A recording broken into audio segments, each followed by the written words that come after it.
We generally don't do top 10 lists or 7 steps to enlightenment style posts because they are dumb due to being overly one size fits all, not to mention being very clickbaity.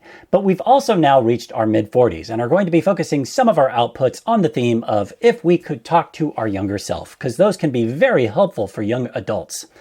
And to start this one off, we'll speak to the quote which says, "When you're 20, you care what everyone thinks. When you're 40, you stop caring about what everyone thinks. And when you're 60, you realize no one's ever been thinking about you in the first place." Ouch. It's a triple layered onion of disillusionment and simultaneously frustrating and mostly accurate.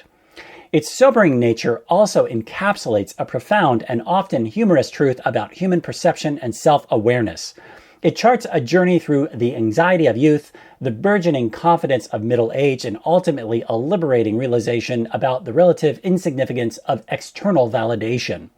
While presented as a simple progression through decades, it speaks to a deeper psychological shift and the evolving understanding of our place in the grand scheme of things. The first stage, embodied by the 20-year-old, is characterized by a desperate need for acceptance. This period is often defined by navigating social hierarchies, conforming to trends, and seeking validation from peers, romantic partners, and even family. The desire to fit in is powerful, fueled by insecurities about identity and a yearning for belonging. Anti-social media only amplifies this pressure in a modern era, creating an environment where curated images and carefully crafted personas dominate. The fear of judgment is palpable, leading to self-censorship and a consistent striving for external approval. It's a time of experimentation, but often characterized by the perceived gazes of others. The transition to 40 marks a significant turning point. If one is evolving and maturing, then the relentless pursuit of external validation begins to wane, replaced by a growing sense of self-awareness. Life experiences, career challenges, relationship complexities, perhaps even parenthood, which have chipped away at the fragility of youth. There's a growing recognition that chasing everyone else's approval is exhausting and ultimately totally unfulfilling. This isn't necessarily egotism or arrogance, but rather a hard-earned understanding that true happiness comes from within. The focus shifts inward towards personal goals and values, allowing for greater authenticity and a willingness to embrace individuality. The third stage, the realization at 60 that no one was ever thinking about you in the first place, is perhaps the most liberating. It's not a cynical observation, but rather an acceptance of reality. The anxieties that once consumed the younger self fade as perspective widens. Your loving family and real close friends will still be thinking of you through your whole life. And if you were an amazing parent, your children will still be thinking of you, maybe often even after you're gone.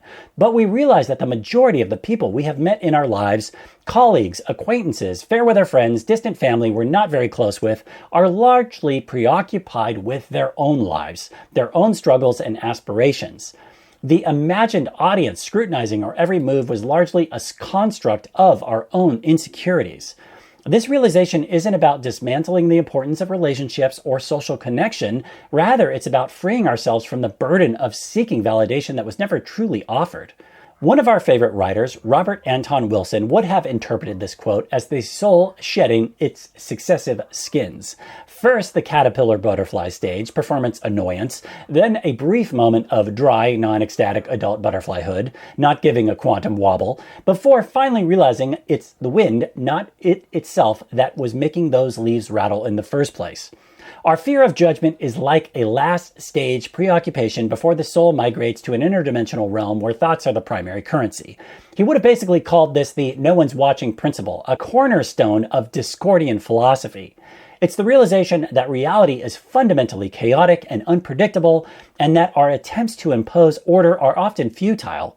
Embracing this external chaos, recognizing the inherent absurdity of existence, and doing what you can to do your own improvement and development inwardly is the path to genuine freedom.